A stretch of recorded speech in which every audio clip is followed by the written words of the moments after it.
thinkers, welcome to this week's Thinking Podcast by Human. I'm your host, Geoffrey Woo, with my guest today and a friendly face that you might have seen before, Dr. Brianna Stubbs. Good morning, Jeff. Hello, everyone. Yes, so it's her birthday today, so let's all wish her happy birthday. Yeah, 21 again. 21 forever, right? Counting down from here. Yeah. But another big announcement is that when we talked for our first episode and our first podcast, we were flirting around the idea of what was in her future. And that future, we're finally able to announce that she is joining Human as a research lead. So really, I see Dr. Stubbs, Brianna, really taking our science efforts, our research efforts to the next level with a new level of rigor and a new level of R&D. So we're really excited to tease into a little bit of that work here.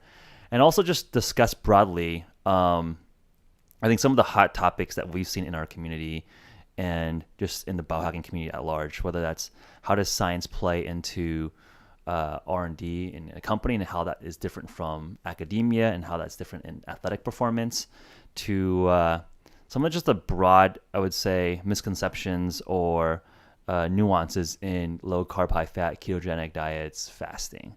So let's just broadly kick it off from here.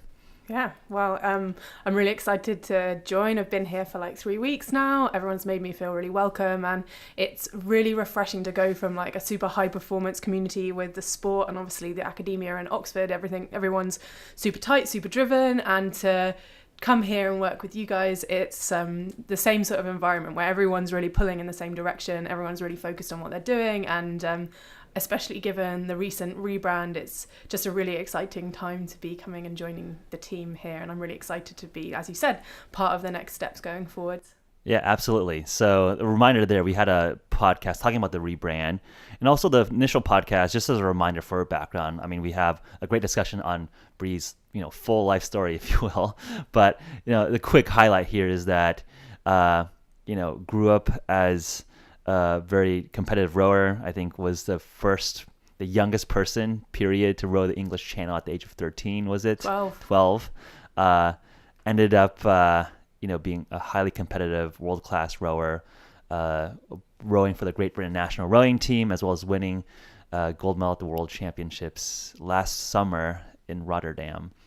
I can't believe that's almost a year ago now. I was looking at some pictures of how super sporty I looked about a year ago. I mean, I'm still super sporty now, but time flies when everything's super intense and you're having fun. But I think that's perhaps not even the most impressive part. I think also with that world-class athletic is also a world-class thinker and researcher where, did her undergrad and completed her PhD recently at Oxford University, undergrad in pre-med or medicine, and a doctorate in metabolic biochemistry, studying ketones, ketone metabolism, and this emerging space of how to potentially enhance human performance. So really relevant to us as we're building what we believe to be the canonical human enhancement company. I think our explicit goal is, if you look at Nike as bringing athletics to the world, and I think I look at Apple or Dell Computing bringing computing to the world, Human, HVMN, our explicit mission is to bring biohacking, this notion of enhanced humanity to the world.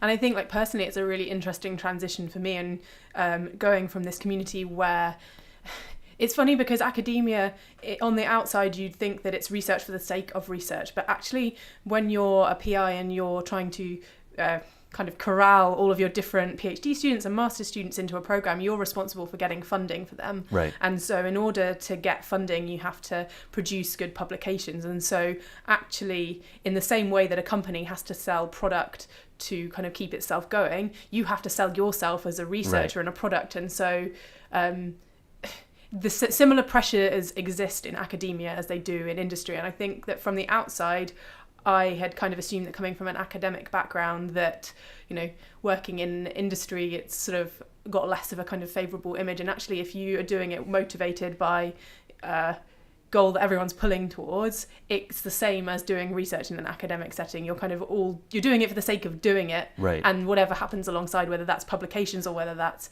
making good products that people want to use, right? That's an outcome rather than the absolute end goal. If you see what I'm saying. I think that's an interesting point, because I think if you look at broader industry, like if you look at computer science research, a lot of the cutting edge research is being published by like the Googles and the Facebooks of the world. Yeah.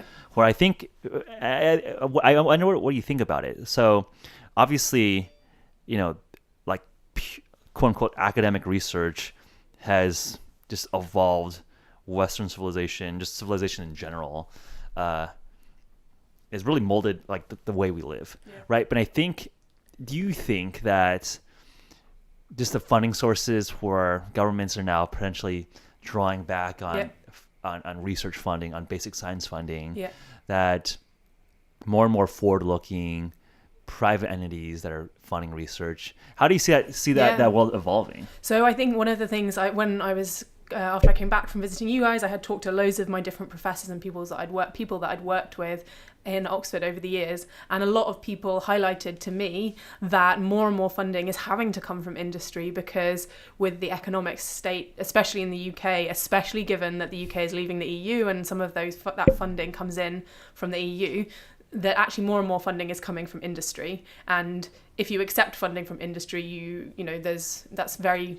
it's only a short hop from actually working inside industry. Right. And then whilst if you work in a big drug company, you don't have autonomy as a researcher, you have the much better access to funds and also help with management. And right.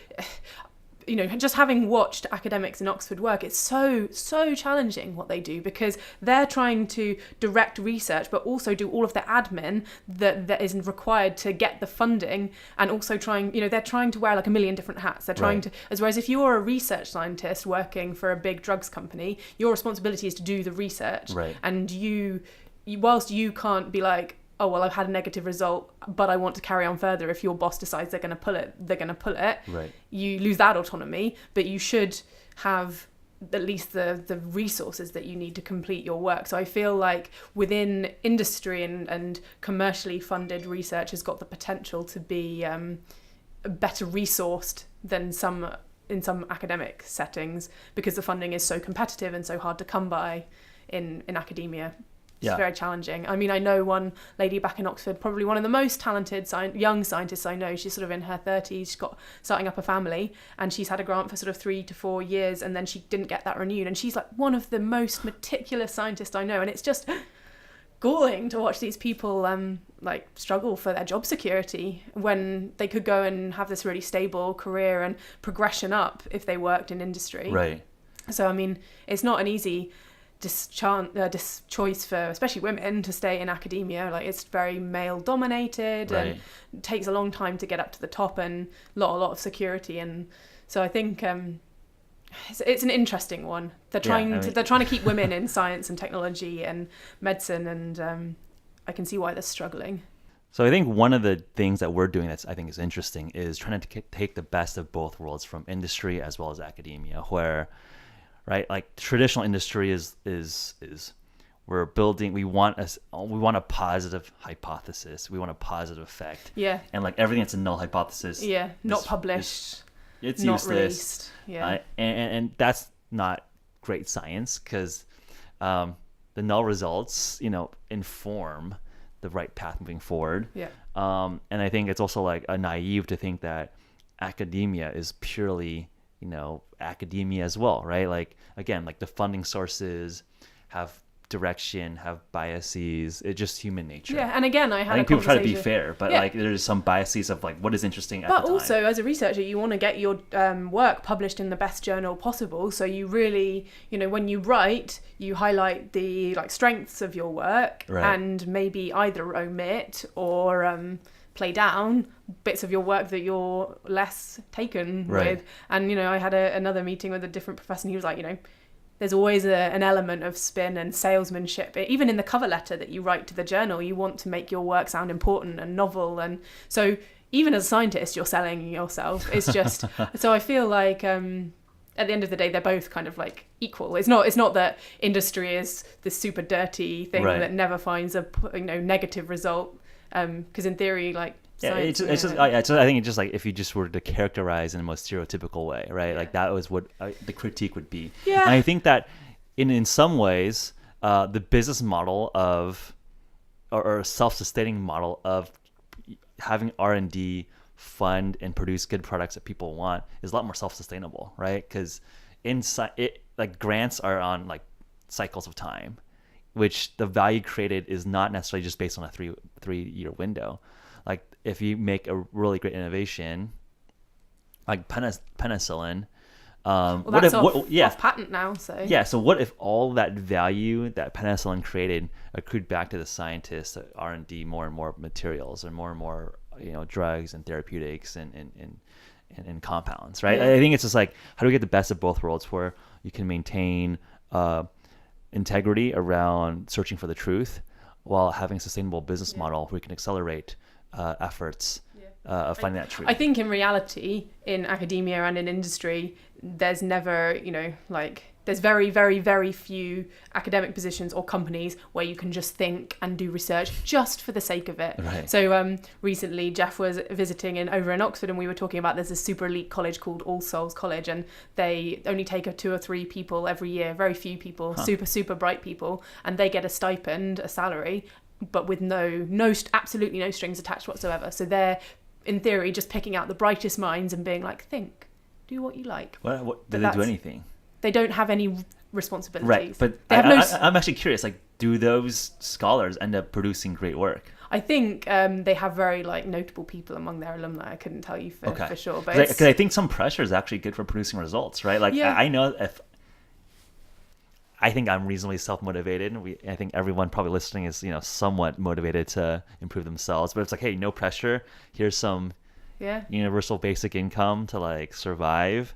But they're hoping... Do you have that kicked motivation? I mean, I think if you choose the right people, yes, they'll be self-motivated. Yeah, I think if you pick the people that are bright enough, then they're going to be using the time to develop their own kind of hypotheses and things like that. Because I think when I put in a few little sort of applications for my own funding, so for my PhD and then also for some postdoctoral work that I did, and you have to have deliverables, and when you're kind of planning out your deliverables, you want to be able to deliver your deliverables. So you actually kind of you don't necessarily go out there with this big lofty... You sandbag it a little bit. Yeah, you don't go out there with this big lofty kind of aim, or because you want to be able to deliver it, or alternatively, in order to get the grant, you put out this big lofty aim that you're never going to be able to get, and you hope that you can... Some gamesmanship. I guess, like life is some gamesmanship. But I think the interesting point that's coming out of all of this is that there's gamesmanship going on inside academia, and I guess...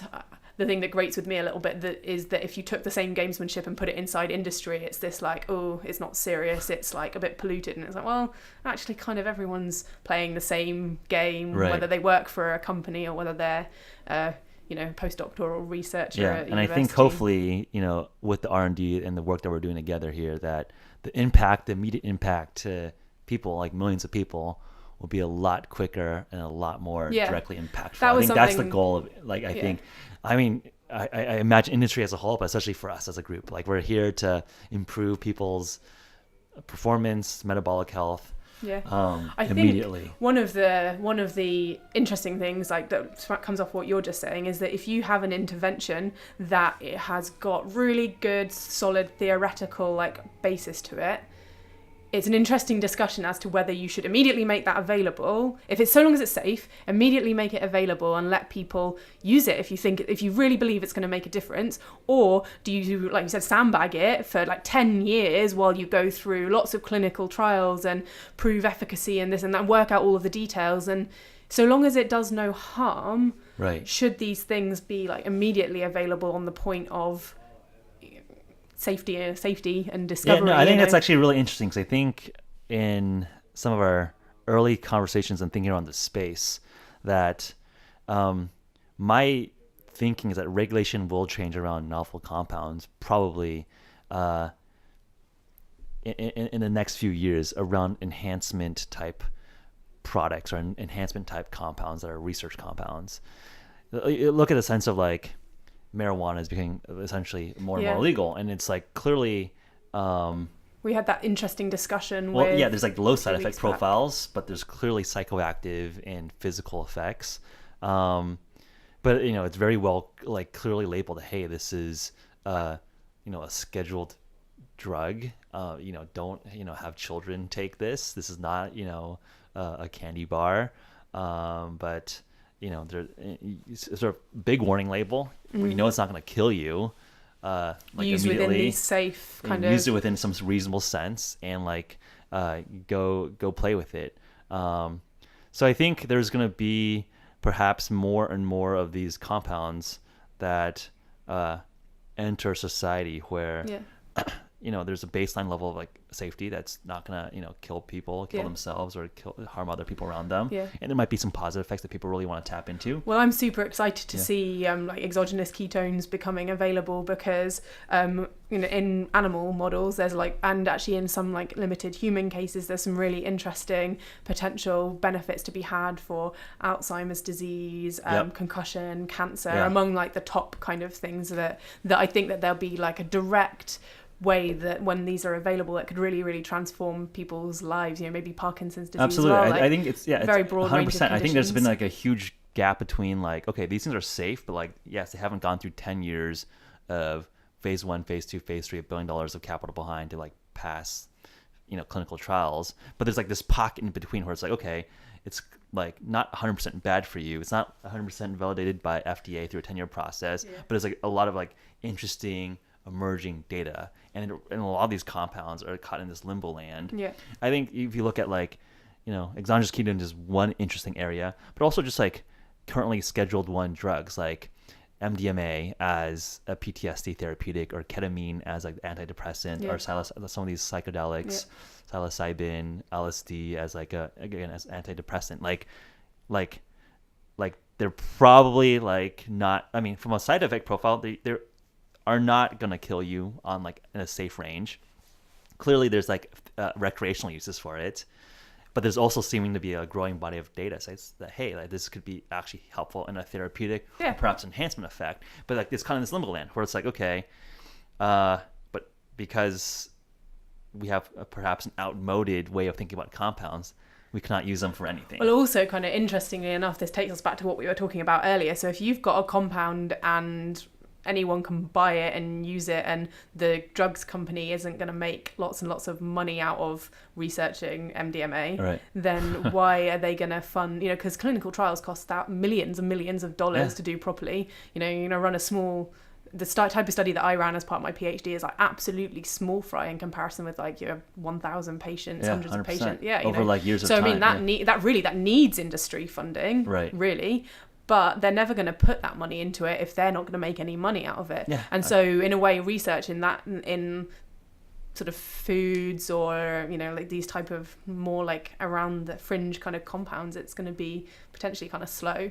And so, it'll be interesting to see how the new regulatory kind of structure emerges. But I think one thing that people should be really careful of is if they're going to use something that's kind of off-label, they really need to do their own homework, because at the moment, going back to ketones, there are kind of a lot of products out there that haven't been like properly validated and tested in humans. So for example, there are a lot of ketone salts being sold, and there is no published literature around the use of ketone salts in humans. So I'd kind of advise people to look at what they're using and see what the basis of at least human evidence is, because I mean, all very well things working in animals or things working in cells, that's even more abstract.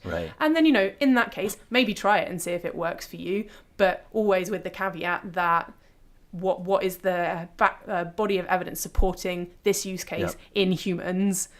Is there any evidence? 100%. I think that's like a big part of what I think is the special part about the biohacking community, where I think we're decentralizing that information, where each individual is learning more. Like I think it is incumbent that they take some self-responsibility to understand, read the literature, and take risks or choose not to take risks that they think are sensible to their personal choices. But it's really hard though, because you might read one science paper that says one thing, and then you've got a competing research group that disproves Right. group B disproves group A's results, and until things become sort of a little bit more advanced in the scientific research, often there's no consensus. Yep. And then equally, and also maybe even more dangerously, you get something that gets entrenched as a hypothesis and then is found to be not the case. So I mean, a good example of this is the metabolic theory of cancer versus the genetic theory of cancer, and you kind of get people being like, oh well, cancer is all genes, and people being like, oh no, cancer is all metabolism. And obviously in reality there's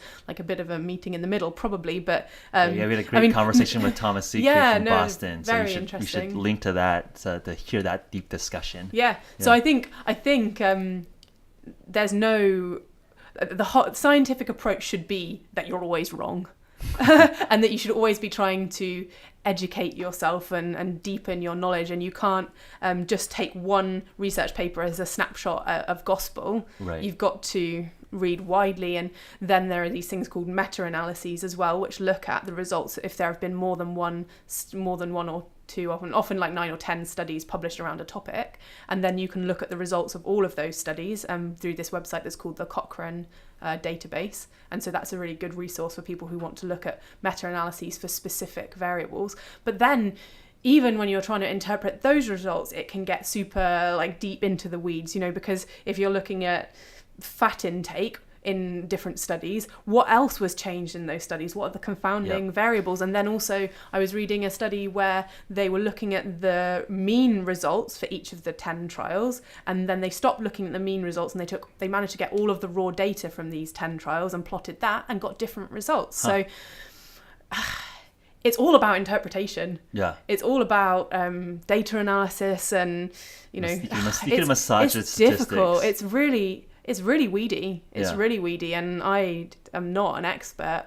And I feel like the more I read and find out, get deeper into the weeds, the more I kind of feel like less like an expert. And so I think it's a huge thing of like us curating and presenting what we think is the best framework to think about, like a lot of things like fasting or nutrition. I mean, I think nutrition is notorious for having just dogmatic schools of thinking where you have people that are like 0 carbs, that's the best thing ever, or like balanced diet, or like vegan, or ketogenic diets. And I think that like saturated fat are good or not good. Cholesterol, like don't eat too much, eat a lot. Don't eat meat, and then oh no, if women don't eat meat, they're going to get anemia. Right. So I think everything that we do in our lives should be informed by context in our own lives. So athletic training, you should modulate that according to how you feel. And obviously if we were going to start training for an Ironman tomorrow, you and me, we'd have to be on totally different training programs because we're starting from different points, even though the end goal's the same. I think the biohacking approach would be also like how you feel, but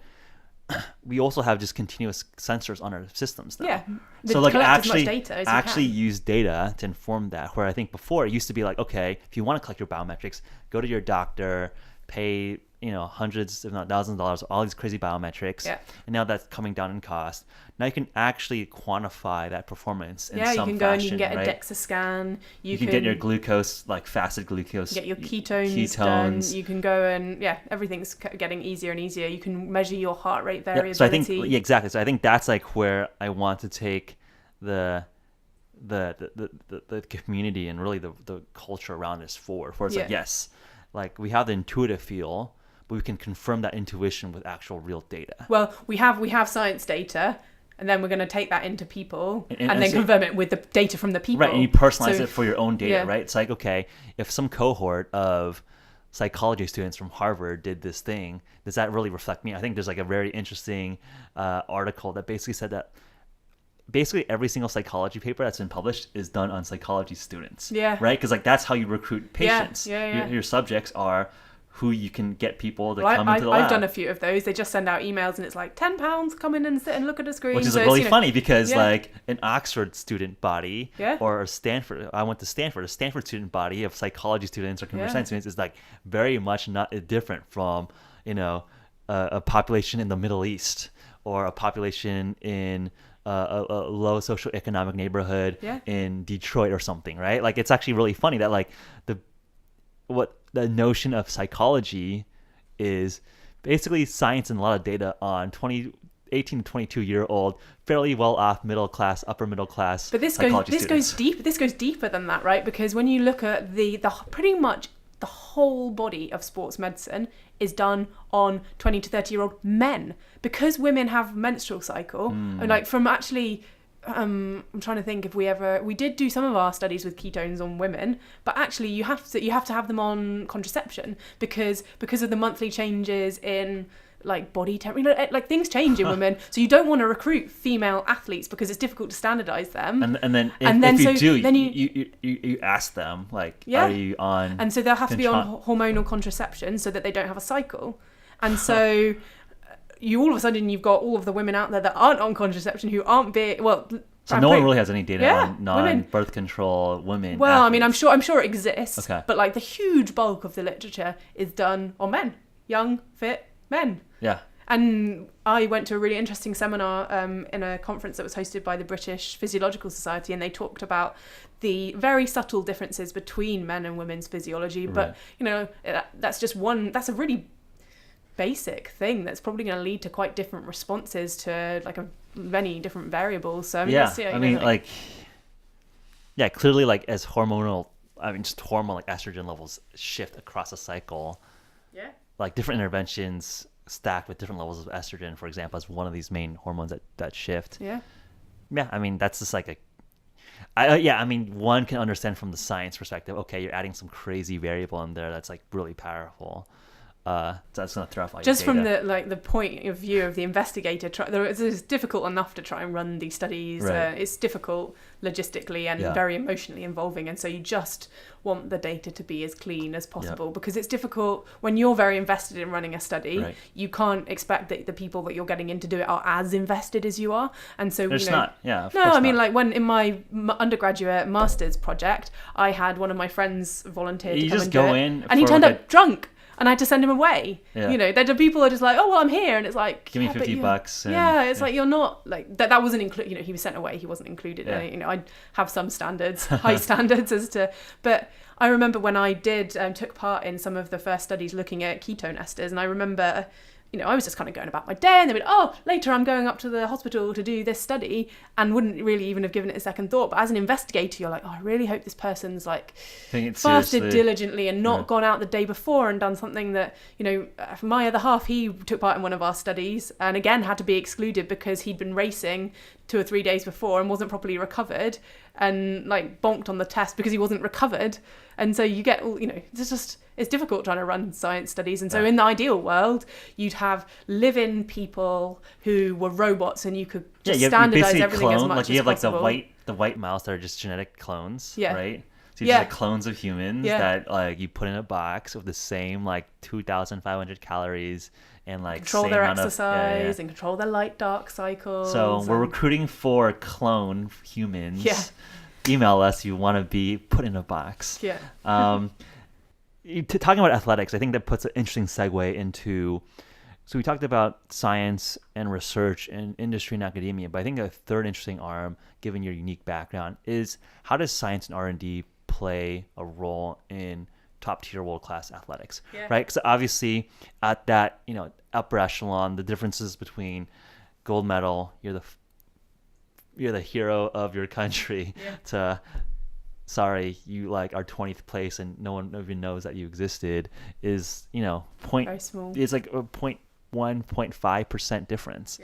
So any kind of edge in terms of performance, recovery, improving your mental state is huge. So how does the latest science and research apply in the athletic world? So I think the first thing that's kind of interesting is that it's quite difficult to do research on elite athletes, because elite athletes are on like a training racing program, and even as far as doing physiology, so VO2 testing as part of the program with GB rowing, that was something, because you, in order to standardize it again, you'd have to taper off for a few days before, and they didn't want to interrupt our training. So actually, and often athletes at that level don't want to be guinea pigs and prodded and poked and things like that. You're just adding new variables to your like, so you're like a machine, right? Like you're just like randomly off. So we would, the physiology team were very, and I think this is hopefully applicable to physiology teams and like teams throughout, you know, trying to stay on top of the latest research, and then they would present stuff to us as the athletes, and then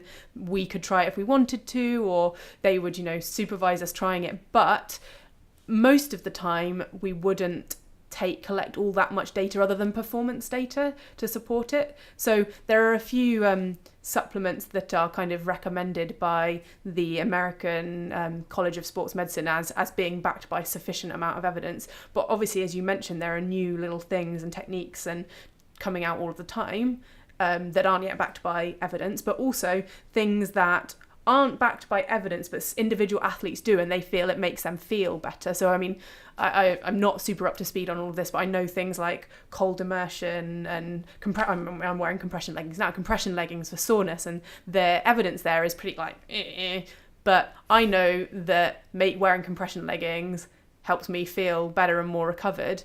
How much of that is a placebo, how much of that's an actual physical effect is kind of unclear. Right. But I think that one of the most important things as an elite athlete is that you think that you're doing everything that you can to maximize your performance. And if there is an inherent physiological advantage in there, that you're then poised to take it.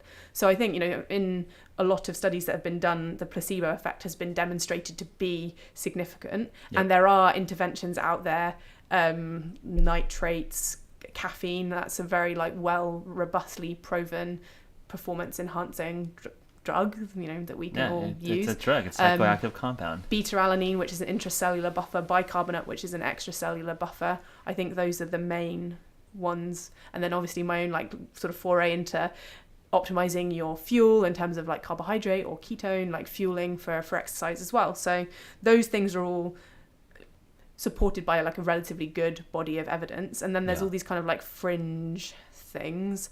I mean, it's not even super clear within the sporting community what's the optimal strategy for protein feeding to optimize like muscle mass and gain. Right. So it's like, you know, it's gone in the last 10 years, we've gone from, you have to eat every 10 minutes, you know, high protein, you know, top up, to now it's like, 3 times a day, or before bed or after bed. And there's so many intermittent fasting windows now. Yeah, like there's so many different ways out there of doing it. And so it kind of comes back to what we said about using drugs, you know, research chemicals and drugs. Look at the evidence, see what you think, try it out. What's your experience? Can you collect any data? And then go from engineering approach. So like collect the, like get the sensors to actually collect the biometrics that you're trying to optimize for. But then when at the end of the day, as an athlete, what you really care about is your performance when you're racing. Right. And when you're racing, you just want to be racing. Yeah. Often, you know, you're not going to want to be like finger pricking for glucose or lactate when you're racing. So we did often do recovery lactates after we'd finished racing. So you do your own race, get a blood lactate, and then go and do your recovery and try and get your blood lactate from whatever it was when you finished to below. Our physiologists used to recommend that we get below 2 millimoles. Right. But that was very, very individual. So my lactate would go super high. I'd like hardly be able to walk. My blood lactate would be maybe up to 20 millimoles. And I think I tried everything under the sun. And I was super motivated because they used to give you sweets when you got below 2 millimoles. And I was just like, I just want some chocolate because I'm a hungry lightweight. Yeah. And I'd like run, and then I'd get in a cold shower, and then I'd go on the bike, because apparently doing different types of exercise is meant to. No, never. I'd go back like an hour and a half later and still be at like 5 millimoles. And in the end, sometimes they just give me sweets for sympathy, because they were like, you're literally doing everything that you can to get your lactate down. And the girls in my crew, I think often to start with, when we started rowing together, they'd be like, no, you've got to keep going until you get to 2 millimoles. And in the end, they were just like, you've done everything that we've done. We're at 1, you're at 5. Let's just go and like get off your feet and rest, because there's just not much else you can do. So I think that's just an interesting case study of how different individuals are. And so like when you're like cycling or running, you're just going at like what, like just 20%, like just jogging. I mean, like by this point, I'd be normally like pretty exhausted. So it'd be, we would walk and debrief from the race. And I think a debrief straight after you've raced is always a really important way of like analysing your performance and like moving on for the next time. And then often the other girls would be kind of like low enough, so we would either like go and sit on a bike and just sort of spin out. We'd have our carbohydrate protein recovery drinks with us, and trying to get in within a 20-minute window, like some nutrients to get the body kind of like refueling, a little bit walking, a little bit of cycling, and then when I had access to it, I would go swimming in the lake just to get cold. Okay. Like you would, a good thing to do to recover quickly is to bring your core body temperature down as quickly as you can. So the physiologist would sometimes have ice jackets for us. Yeah, so I remember there's like a technology out of Stanford where people were doing like these ice cooling mitts that lower your cold core. on your wrists, cool jackets, and we had these super cool towels that if you soaked them in water and then sort of snapped them, the towel went cold. Yeah, and so we'd like do those, and so it's just anything to bring the body back into homeostasis as quickly as possible. But even with like best practice of that, my body wasn't genetics. Just my metabolism wasn't that way. So I think you've got to use your own like data as much as you can, because one rule doesn't fit everyone. Absolutely. So can you give us a sneak peek of some of the key initiatives that you're working on, and what our audience and what our community members can look forward to? So I think one thing that we're working on to sort of start off with is kind of getting good sharing of science content within the team here at HVMN. So we've got myself and we've got an MD, PhD working remotely, and also a clinician working remotely as well. And so the three of us have taken on a responsibility to, like, every couple of weeks appraise some of the literature that's coming out in our field, like staying subscribed to like the latest alerts of what's being published, and sharing a summary of that with the team. And then we're hoping to share that out with the weekly emails and also on the social media pages as well. So I mean, as I said, one research paper doesn't like prove or disprove like any particular theory, but we're kind of hoping to disseminate research findings a little bit among the like biohacker community and share studies that we find interesting. So that's something that I'm really excited to see kind of rolling out, and hopefully have some good conversations within the team and get some good if anyone else out there sees like a study that is kind of counter to anything we share, we're like really interested to hear, and sort of build up a good rigorous discussion in among the human like fasting and ketone and nootropics community. So that's one thing that I'm excited to see happen over the next few weeks. Also really excited to start working to update the biohacker guide. So as I'm sure that your listeners have seen, there's a beautiful new HVMN website, and so we're going to work really hard to bring the biohacker guide up to that kind of level, and we want to make it accessible to people that have never really heard much about biohacking before. It's not going to be a super deep dive, but we want to kind of arm people with the tools that they need to kind of make a judgment about decision how to best optimize for certain outcomes. Exactly. And then we also want to kind of create a bit of discussion around that as well. We want to listen to what people have to say and offer people what they want. 100%. Yeah. So interested to kind of be part of sciencifying HVMN even more, as it were. Yeah, and I think obviously in the office here, a lot of other exciting projects and products we're working on. So hopefully we'll be able to update you as we have details to share there. Last question. What are the biggest differences between coming as a tourist to America to now being properly a San Francisco resident, at least as much as someone can be within in a month? So you have lots and lots of Japanese people in the park doing their like kind of like Zen morning exercises, and that's like culturally something that I've like never ever seen before. Is that Japanese or is it like Tai Chi Chinese folks? I don't know. They often all meet up in groups of sort of like 10, and it looks like an exercise class that they're doing in the morning. But it's only Asian people that are doing it. It's like older Asian people. It's in San Francisco. Is it in Chinatown? I mean, it's out in the park. Golden Gate. Yeah. Okay. I mean, I would think that it would be probably like your Tai Chi circles. I think it's great to see people out there like moving their bodies and being active, and I think it seems like there's just quite an active community here. I went out cycling, and there's tons and tons of people out on their bikes and tons of people running, and so California seems like quite a wellness-centered part of the US.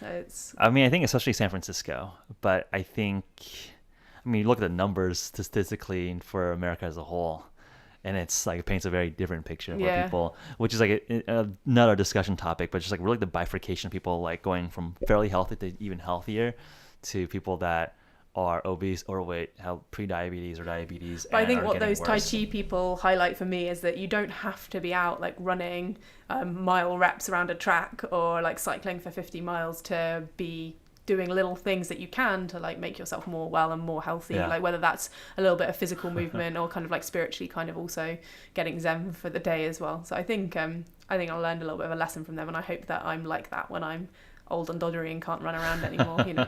I think it's a good goal for all of us. Absolutely. Cool. We'll leave it at that.